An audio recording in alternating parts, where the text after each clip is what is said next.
Bismillahirrahmanirrahim. Assalamualaikum warahmatullahi wabarakatuh. Kembali lagi dengan saya Pak Gading. Anak-anak, hari ini kita akan belajar mengenai materi geografi di kelas 10, yaitu mengenai lapisan-lapisan atmosfer. Lebih jelasnya kita simak video berikut ini ya. Check it out. Jangan lupa berikan like, kemudian di-share, dan yang terakhir berikan komen.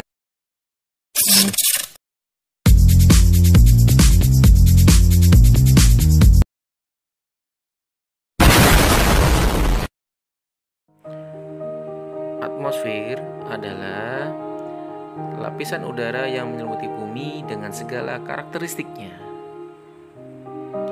Atmosfer punya kandungan gas-gas yang berguna bagi kehidupan manusia, didominasi oleh nitrogen, kemudian oksigen, argon, karbon dioksida, dan gas-gas lainnya.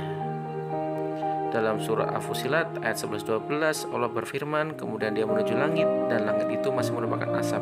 Maka dia menjadikannya 7 langit dalam 2 masa, dan dia mewahyukan pada tiap-tiap langit urusannya. Karakteristik lapisan atmosfer.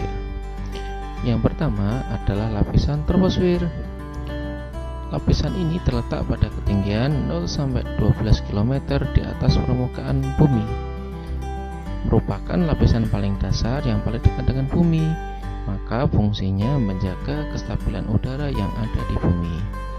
Troposfer tempat terjadinya fenomena cuaca seperti awan, hujan, petir, dan lain sebagainya. Di troposfer ini temperatur makin turun seiring dengan bertambahnya ketinggian sebesar 0,6 derajat Celcius setiap 100 meter di atas permukaan laut. Di atas troposfer ini ada lapisan tropopause yang menghubungkan antara lapisan troposfer dengan lapisan stratosfer. Tropopause adalah lapisan yang punya fungsi sebagai jalur pesawat terbang. Nah, lapisan yang kedua adalah lapisan stratosfer. Lapisan ini berfungsi sebagai menyaring sinar ultraviolet karena mempunyai lapisan ozon atau O3. Lapisan selanjutnya adalah lapisan mesosfer. Fungsinya adalah melindungi bumi dari hujan meteor.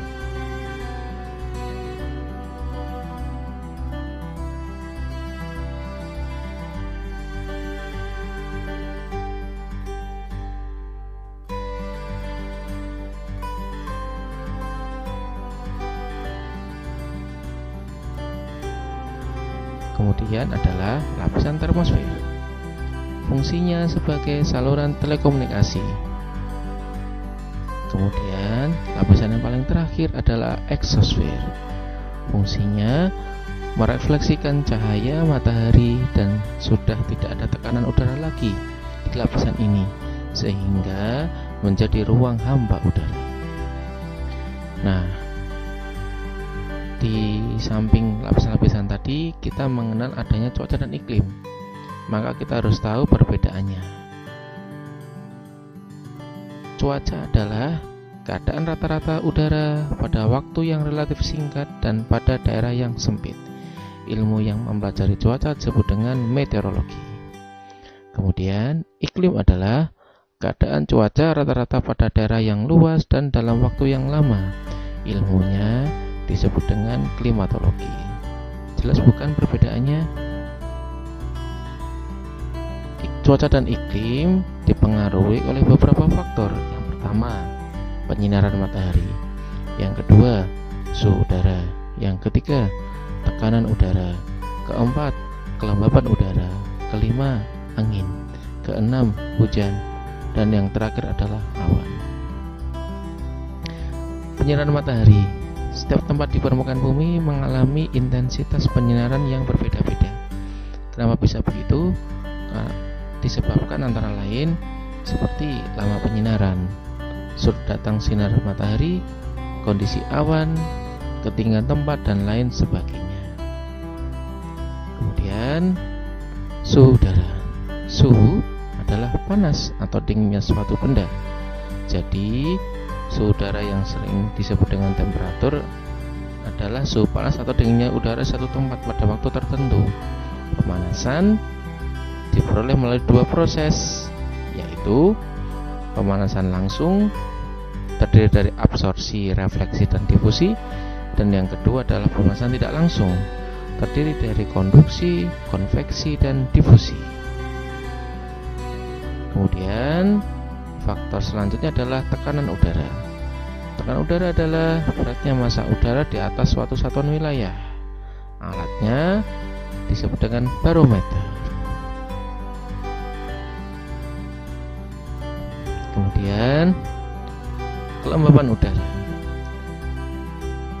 Kelembapan udara ini adalah kandungan uap air di udara, berasal dari evaporasi atau penguapan dan transpirasi atau pernafasan tumbuhan. Alat untuk mengukur kelembapan udara disebut dengan hygrometer. Di dalam kelembapan udara ini ada yang disebut dengan kelembapan mutlak dan kelembapan nisbi. Rumusnya sebagai berikut. Kemudian angin. Angin adalah udara yang bergerak dari daerah bertekanan udara tinggi ke daerah bertekanan rendah. Jenis angin yaitu ada angin siklon dan angin antisiklon, angin pasat dan angin antipasat, angin muson dan angin lokal. Nanti contohnya silakan pelajari sendiri ya. Kemudian faktor selanjutnya yaitu adalah awan. Awan adalah kumpulan partikel air yang melayang di udara. Kita simak penjelasan awan dari Tanya BMKG ya guys. Ada banyak tipe awan, kita bisa membedakan menjadi awan rendah, awan menengah, dan awan tinggi. Kalau kita perhatikan bentuk awan di sekitar kita, ada dua bentuk utama dari awan. Yang pertama berbentuk bergumpal seperti bunga kol, kemudian yang kedua berbentuk berlapis-lapis seperti kabut. Bentuk yang berlapis-lapis ini disebut bentuk strato. Di ketinggian yang rendah, awan ini disebut awan stratus. Jika terjadi gerimis, biasanya disebabkan oleh awan ini. Awan stratus yang ada di lapisan menengah disebut awan altostratus karena posisinya yang lebih tinggi. Awan altostratus ini biasanya menyebabkan hujan dalam skala luas. Awan ini bisa berkembang menjadi awan jenis lain di lapisan bawahnya yang bisa menyebabkan hujan lebat. Awan ini disebut dengan awan nimbostratus.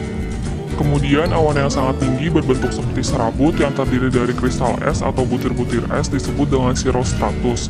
Awan ini bisa membuat fenomena halo akibat dari kristal es yang merefleksikan cahaya di sekitar matahari dan bulan. Lalu awan berbentuk seperti bunga kol yang berada di lapisan rendah disebut awan cumulus. Awan rendah yang bentuknya gabungan dari bentuk cumulo dan strato disebut awan stratocumulus. Awan cumulus yang berada di lapisan menengah berukuran lebih kecil. Kita sebut dengan awan altocumulus. Pada lapisan yang lebih tinggi dengan ukuran yang lebih kecil lagi, kita sebut dengan awan cirrocumulus. Awan cumulus bisa menimbulkan hujan yang intens atau hujan lebat dalam waktu singkat. Kadangkala awan cumulus dapat menyebabkan hujan di suatu wilayah, tetapi dalam jangkauan ratusan meter hujan sudah tidak terjadi. Hal ini biasa kita sebut dengan hujan lokal. Kemudian awan yang paling besar adalah awan cumulonimbus. Awan ini terbentuk pada lapisan rendah, namun bisa tumbuh dan berkembang hingga ke lapisan tinggi. Awan inilah yang bisa menimbulkan petir dan kilat sehingga sangat berbahaya, khususnya bagi dunia penerbangan. Kemudian yang terakhir merupakan awan tinggi berbentuk tipis seperti gula-gula kapas, disebut dengan cirrus. Awan ini terbentuk dari kristal-kristal es yang puncaknya bergerak sangat cepat. Setelah materi cuaca tadi, mari kita perhatikan klasifikasi iklim ya. Klasifikasi iklim. Iklim dibagi menjadi iklim matahari berdasarkan posisi bumi terhadap matahari, terbagi menjadi zona tropis, subtropis, sedang, dan dingin. Iklim yang kedua adalah iklim fisis, iklim yang berdasarkan posisi kenyataan terhadap muka bumi.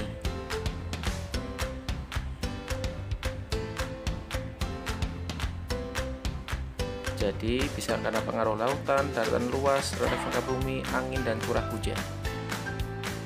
Kemudian yang ketiga adalah iklim Junghun, iklim yang berdasarkan pada jenis tumbuhan dan ketinggian tempat. Ada 4 zona dalam iklim Junghun, yaitu zona panas, zona sedang, zona sejuk, dan zona dingin. Kemudian yang terakhir adalah iklim Ferguson, iklim yang berdasarkan pada jumlah curah hujan, yaitu bulan basah, bulan kering, dan bulan lembab. Gimana tentang pelajaran hari ini? Sudah paham belum? Semoga bisa paham semua ya. Baik, demikianlah materi yang dapat saya sampaikan.